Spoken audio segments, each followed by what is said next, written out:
Hello, everyone. Welcome to our podcast.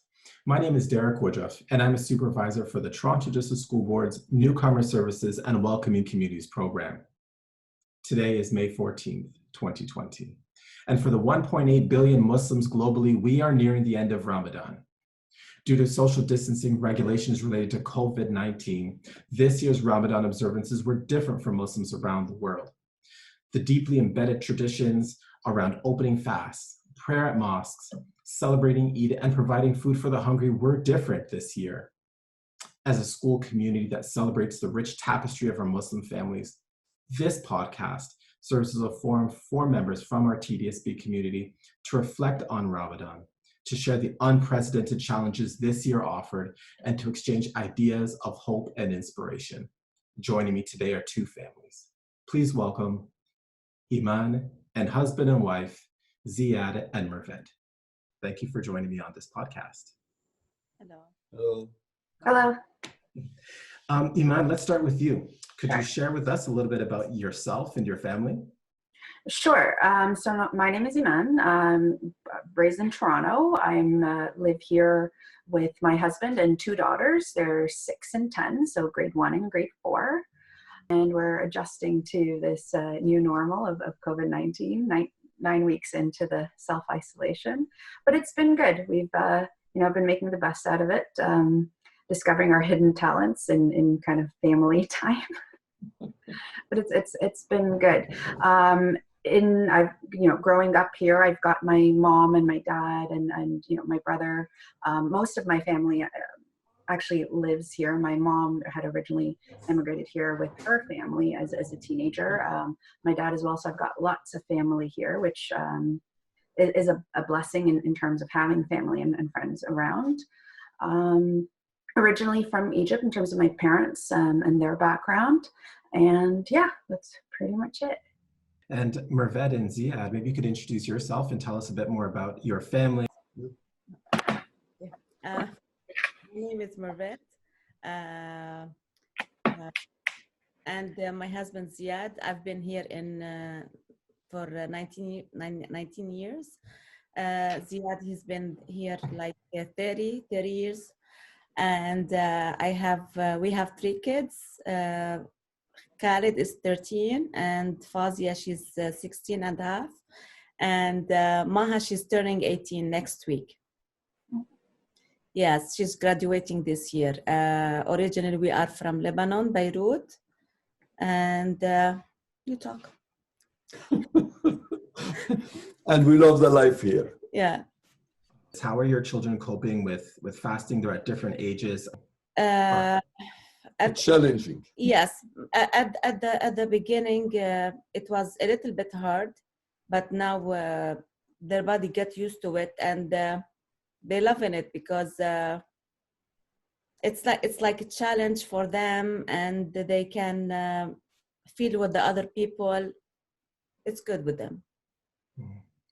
And how does it compare, kind of fasting at home or being home throughout the day now that school is not in session versus fasting when school is in? Now they don't. First of all, they don't wake up early. It's good for them, and now they can do their homework online. I'm speaking just during Ramadan. They can do it online, and it's better for them. They don't go out like their friends. They go out for lunch. They stay at home. They feel that's when I'm telling my daughter yesterday that Ramadan it will be end in next week. She said, "I can't believe it. It's like 4 or 5 days ago." But in the daily basic, it's long days because they're staying home. Yes. But the whole month is going very fast. Yes. You don't. It's fine with them now. And so the days are long. Is it more of a challenge or less of a challenge being at home? I feel when you're at school, on one hand, you stay very busy, but also you have to get up really early in the morning to kind of start your day. Yes. At school, they more challenge, yes. For the kids, no, they love it at home. Fasting at home, it's better and sleep for them. whenever they want. Yes. Yeah. And Iman, how for us? Yes. Yeah, so they get to sleep in a lot longer during the day. So kind of that period from fasting to the end of the day is a lot shorter. Yeah, they spending 90% of the night awake. An excuse, they will pray, they want to make suhoor, eat before the time is over. They stay awake all night. Then they sleep most of the day, which is okay because they don't have nothing. This is the first year they do that. They are so happy about that. Iman, how about you? How's your family and children doing with fasting this year? So for the girls, Lily, who's my 10-year-old, is trying to do half days. What we're doing with her is she'll get up, she'll skip breakfast, and then she'll have just a really late lunch, and then she'll kind of continue on and wait until iftar time. My 6-year-old does 2 hours, and then she comes and says, "Mommy, I'm done. I want a snack," and then I'm fine. My 6-year-old Yasmin. So they're kind of adjusting in the sense of the idea of fasting is new to them as well. Like they know of it and they've seen us over the years. But for them kind of participating, Lily's been doing half days for the last couple of years. And to Mervit's point, with them being able to, wake up a lot later or whenever they want, really, as opposed to when my husband and I were going into the office, everyone was up and at 'em at 6 o'clock in the morning every day, like clockwork. Now we let them sleep in, wake up whenever they want. I'm trying to maintain a routine, so I'm still getting up, getting ready to go to the office in the next room. But for me, fasting, I'm finding it a bit challenging because I am home all day. I'm not kind of walking around, going to meetings, interacting with folks, but easier in some ways because I can kind of, folks are going for coffee, I can kind of sit back and not go. And it was like, oh, I'd really like a cup of coffee though. Whereas at home, I don't have to kind of go through that and have those kind of temptations. Although I have to say, 4 or 5 days in, I'm on autopilot in terms of fasting, and nothing phases me after that. But I'll say the one nice thing about Ramadan this year is that it is filled with like 100% home cooking, and really exploring kind of our palates and seeing what new things we can do and that sort of thing, and building new traditions in terms of food and just things we can do at home because we're not going out and doing iftars and that sort of thing. So that's been nice. We're building new traditions, trying to modify old ones as best as we can to still kind of maintain the feelings of Ramadan, because a big part of Ramadan is those social aspects, and not being able to do that. So now what do we do? Grandparents, cousins, family, friends, that sort of thing. But we're getting there. I'm going to be sad to see it go, but I think there's a lot to take away from it in terms of just being able to appreciate that we have Ramadan and we're able to adjust to it and still kind of enjoy it. And I'm glad that you mentioned that kind of the social aspect of being with family and friends as you break your fast. And that's such a big part of Ramadan. How is that? Is that a bigger challenge? That celebration, being with family? In some ways, yes, and in some ways, no. In that I from a family perspective, I want my girls to be surrounded by family, and really, I feel like when you do, it emphasizes and highlights kind of the importance and the significance of Ramadan, and making it a special occasion, not just any other Sunday dinner type thing. So for that is something that they're missing, and even if you do it on camera, it's not the same, but it's also given us an opportunity to connect with family that we wouldn't normally meet, maybe family that's overseas, that we're able to have more video chats with them and that sort of thing. So that in itself has been a new opportunity. The other part of it is that I do like that we're not kind of out and about all the time, and every weekend is dedicated to like different iftars and people coming over, or us going and preparing for that, because we're able to kind of also scale back, and I'm going to say maybe peel back kind of those social aspects and focus on what Ramadan really is, right? In terms of appreciating what we have, acknowledging that we're blessed, acknowledging the hardships of other folks where, you know, we're fasting, but when we're done at sunset, we've got an abundance of food in front of us that we're able to have. And there's some folks who aren't in life aren't choosing to fast. They literally have nothing, have enough for a meal, if that, and are having to choose, well, when am I going to be able to eat this? And how long is it going to be able to sustain me until I can get my next meal? So it's been a great opportunity to really focus on I'm going to say the meaning of Ramadan and its significance for Muslims, as opposed to kind of those social aspects, and making sure that we get together, you know, with as many people as we can. We're socializing with friends and family, and are able to perhaps look at a more simplified view of Ramadan in terms of, you know, those the lessons of Ramadan, of fasting, of patience, of character, of being grateful, of seeking for forgiveness and atonement for our actions throughout the year. It's, for me, highlighted that opportunity to reflect on the year that's passed, and reflect on Ramadan itself and what it means for me, because we're having to kind of adjust and think about why we're doing things within Ramadan, and how to adjust them to this, you know, self-isolation period. Ziad and Mervet, do you want to chime in as well on this? Obviously, as we're mentioning, and there was a lot said about the kind of the social aspects that's really involved in Ramadan as we break our fast and meet with family and friends. But Iman, I think it's an interesting point that you pointed out, that the opportunity in through here would be to look at kind of a stripped down or a simplified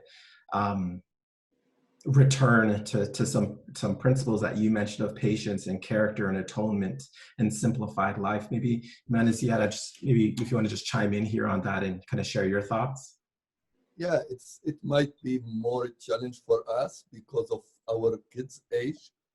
It's easier when we have, especially when we break our fast. Usually we go, I have 3 brothers here.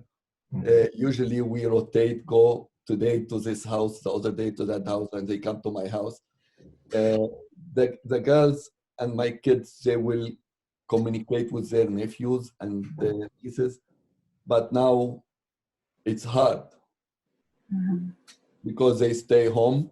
And for us, it's maybe the main point of this, they learn from each other and learn from the way the family gather, our culture, our religion rules, how we do this, how we do that, which is, it's not easy to remember the rules and teach them every day. This will come on you when you practice in this.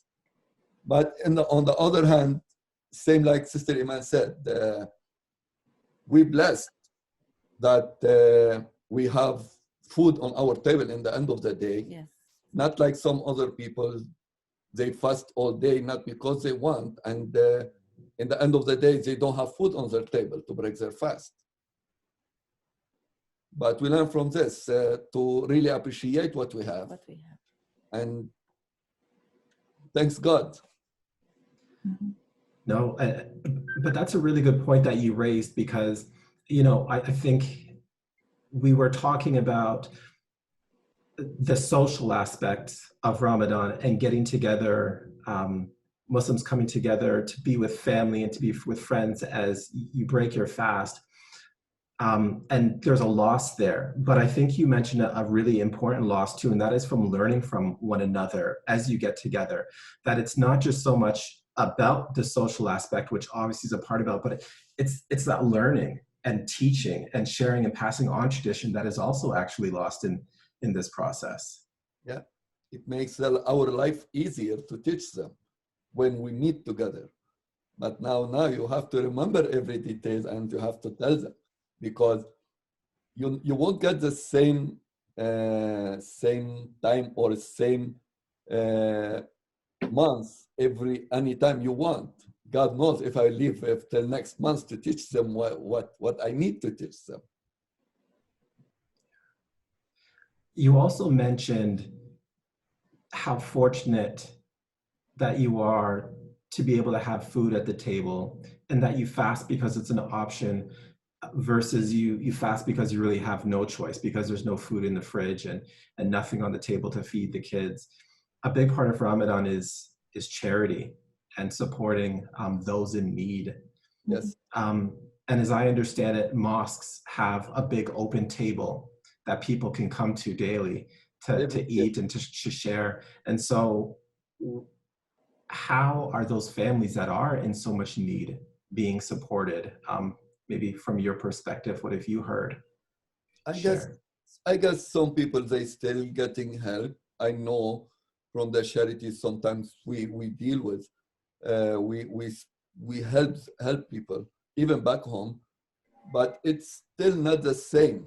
It's still not the same as they can go when you help people, and when they can go to mosque to pray, they know the food's there. Then they go to their family. It's different. It's big different. And especially in this month, Sister Iman knows that it's must for every family or every person give some of his money, which is called zakat, to the less fortunate people, and help those people in need. It's still gonna go the same, but I guess with what's happening, there is lots of people falling behind, which is they can do the same as they used to do or give before. So it is big challenge on the giving for who, how, and when people will give, and how much would they will give. Exactly. Maybe those people who used to give 100 or 200, now they can't even give only 20. Maybe they can give the 20 even.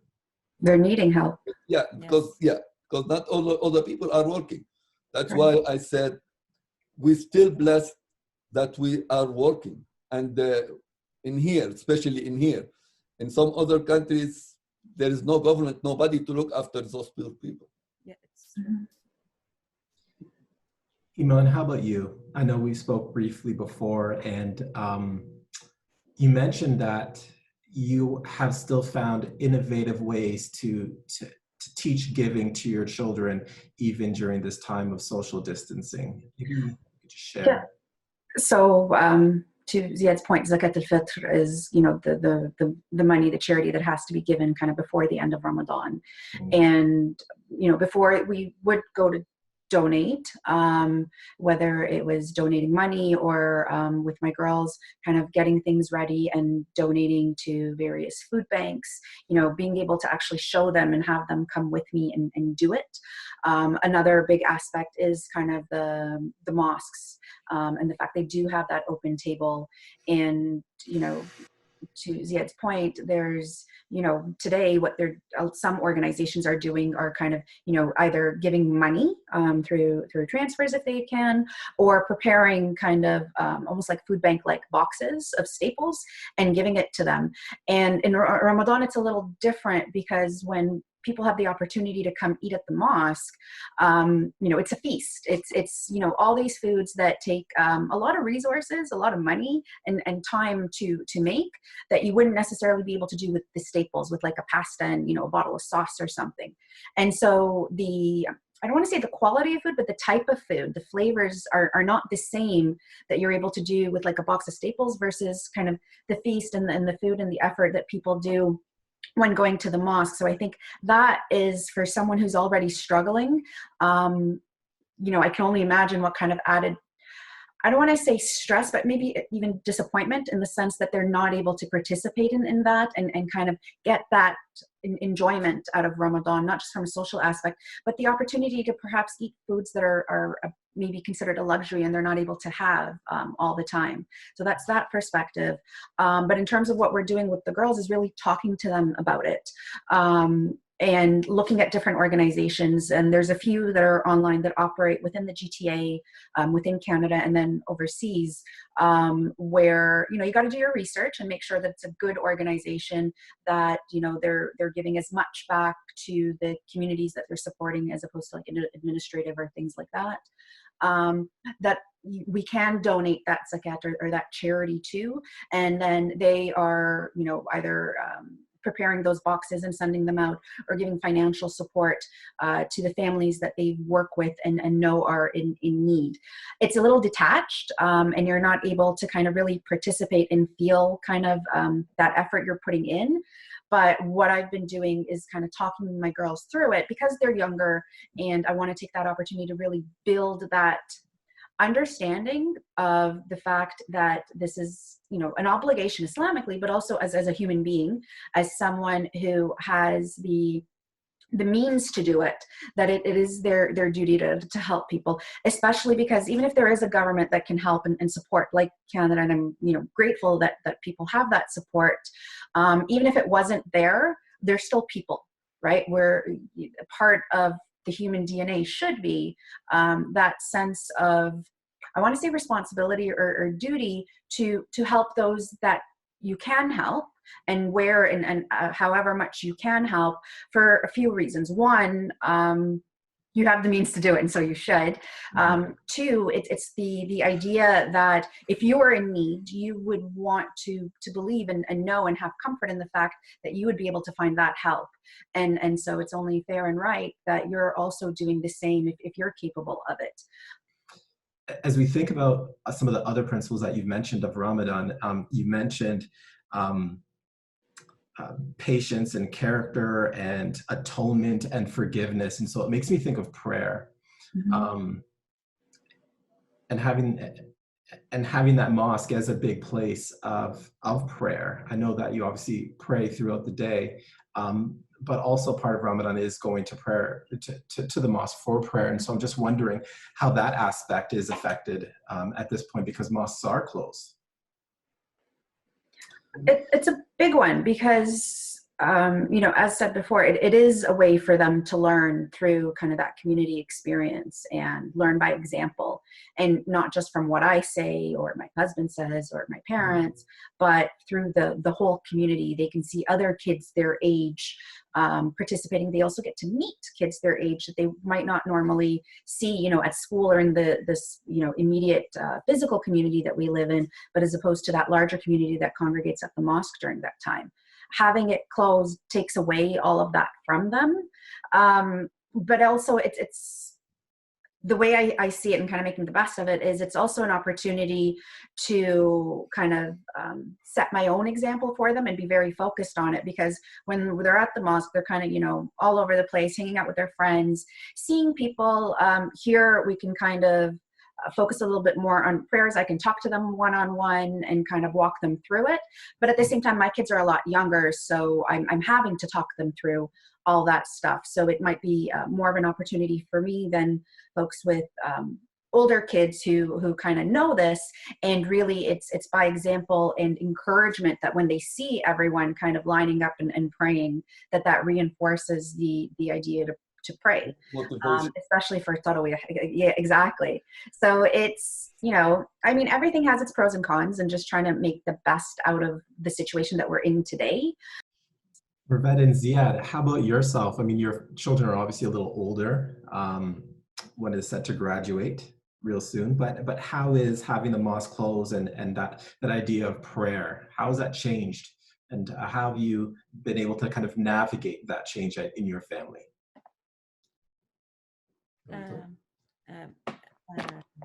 Now, let's say it's now the mosque is closed, and my kids, we used to go there and pray Taraweeh most of the time in Ramadan, but now we are trying to do it as much as we can at home.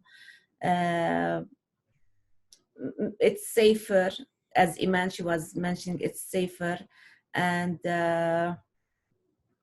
but it is different. It's more spiritual when you pray in a mosque with big group, even though now it's better because it's safety comes first, but it's not the same. It's still not the same. Yeah, when you go there, you can meet your friends and you pray with them in the mosque. More motivation to get to learn, to pray, to worship God, and to it's like challenge to do good deeds. You know, you push each other to pray more, to be more spiritual or more close to God, and do good deeds. Especially when you go to mosque and they collect charities, like they challenge each other. They said when they ask for charities, you find the start with the first 120. Then it takes some time. Then you find the money gathering, pushing here and there. It's motivation. People challenge and learn from each other. This is how it is. This is what really Ramadan about. Push each other to get better and to be more close to God and learn. It's different, but this is how it is. We are about a week away from Eid. And Eid is going to look very different this year. If we're still in isolation, which it sounds like it will be the case, how will Eid look different for your families, and what will you do to still celebrate and make it special for your families? For us, since I was a little girl, younger than my own kids, we used to always go to a big, massive prayer with thousands of people, like typically the CNE or the Metro Convention Center or the Rogers Center. Sometimes they've had it there, where it's literally thousands of Muslims gathering. And it's just this beautiful tapestry of everyone coming together, regardless of ethnicity, language, color. None of that matters. Everyone is there for one purpose, and that's to celebrate Eid, to do their Eid prayers, and just have fun, families and friends. That's not happening this year. No. And it's going to be the first year that we really haven't done that in my whole life, never mind my kids. Still got them their Eid outfits, right? Because, no matter what, they need to have their dresses. And so, and it is little things like that, like maintaining, I'm hoping that within the next 2 weeks that we can at least maybe go to my mom's house. It's just my mom and my dad that live there, and, maybe have, a nice feast or, just food together there, and be able to do something like that. They're a 10-minute drive. I'm hoping that we're able to do that so that there's still some family and it's, out of the house. So it's something different. Typically we've gone to alternate between my mom and my aunt of where we all get together for lunch. That's, and all kind of all the foods come out, and there's special cookies that we make for Eid that are called kahk and bitfor and all sorts of amazing things like atayif, which is like this yeah, exactly. It's almost like a little pancake, and it's filled with nuts or with cheese, and it's fried and then dipped in syrup, and it's amazing. Wow. I'm hoping that we can do some of those traditions, whether it's the food or a small gathering, and kind of give that kind of spirit to Eid. But at the same time, it's something where it's, God willing, we all make it there healthy and safe. And that in itself will be something we can celebrate.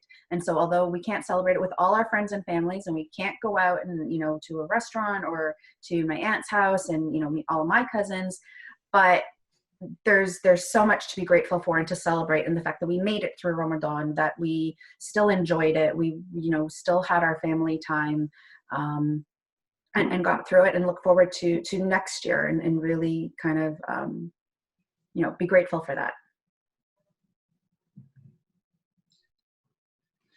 Ziad and Mervet. As she was mentioning that when she was little, Iman, she was mentioning this. I remembered when we were little, we bring the Eid clothes, new one, and we put them beside our bed. Very anxious the day before when I'm going to work. Yes, my girls do that too. Yeah. When the morning comes, we wear them. We go and we before go to the sun swings. Even go up. Yes, and like 5 or 6 o'clock, we are ready. We are is it yet? We look at the yet or not. Yeah, we are so happy. We go, we see the family, and we go to the swings. And we buy candy, a lot of candy. This is what I remember. Yep. Yes, but now here in Canada, it's not like back home for the kids, because now if we want to celebrate, we will go to the restaurant or to what's called in CN Tower, not CNE. CNE. We go there for the kids. Now this year we will maybe we will get some new clothes for them, and I will put them in my car for a ride for 10 minutes and come back. I have better idea. We can't go anywhere. We have to be creative. So I'm filling my swimming pool early. I'll fix it early. We will this celebrate year. it there. Let us celebrate there. Nothing I can do, right? And also before Ramadan ends, we made the kak or mamul. We make it at home. I let the kids do the dough, help me. And sometimes we do the banner, Eid Mubarak. We put them outside, something like that. Mm-hmm. So they will be happy for that. Why not? And I really hope that one of the things I take away is that it is kind of, next Ramadan and really permanently, every day, working in more family time. Being more involved with the girls in their homework. I'm not as cognizant. If they've done it and they've handed it in, I'm happy. I haven't always kind of checked it over and gone through it with them. Now that I'm the one having to really explain it to them, I'd like to hope I'll be a bit more involved. I think I need to brush up on my grade 4 math skills. But it's been interesting, and I hope we kind of take away not just the appreciation of where we're at and the fact that we can do these things, and feeling very blessed to not be worried about food or shelter and that sort of thing, but also taking advantage of the opportunities that this has brought up, not just in Ramadan, but the quarantine in itself of that family time that we're able to do, and really just be appreciative of that. Thank you for that. And Ziad and Mervet, maybe we'll end with you on that note as well. As we do come to the end of Ramadan, is there anything that you could take away from this year's experience? Any new things that you're going to look forward to next year, or any new traditions that will be created for you and your family based out of the unique experiences that have been created this year and challenges from COVID-19 and social distancing and the lockdown? What kind of takeaways can we learn from this year? We would really appreciate the time they spend at home, because they learn lots. Hopefully, I'm sure not enough, but with this, they will learn how to appreciate what they have and the time they spend at home. So when they go out after Ramadan, they will keep practicing what they learned, because this is the main point of sitting home, trying to learn their rules, religion, or what they're supposed to do, what they're not supposed to do. So when they go out after this, they will really feel that they get really positive points, lots of positive points out of it. And you never know, one day they have to teach their kids. So hopefully this will be lots of positivity from this point, the time they spend, especially with their mom. They spend time with their mom more than me. So they should learn a lot, not only religion, house work or cooking, helping their mom. They learn how to share, how to cook, how to help their mom, everything. He's very generous. Trying. Mervet, anything you'd like to end us off with? You know what? This Ramadan, because of they are at home, my eldest daughter, Maha, she said that, you know what, Mom? being at home with you, it's a blessing that we are together. And now I know you more. We came more close. What happened? Something happened. That's okay. We will just end with your last thoughts, Yvette. So Okay. you're saying we'll... Yes, she said that we are getting more close, and like we are more than friends. It's good. It's good for me. It's good for me that my daughter, She's closer to her mom yes, now, much closer. yes. Well, thank you for that. Iman, I know she it's like we've kind of lost connections with her. But Ziad and Mervet, I've really appreciated this conversation. I know I myself have learned a lot and have a lot to take away from our conversation today. So thank you so much. I wish you all a happy Ramadan and happy Eid as we come toward the end of this season.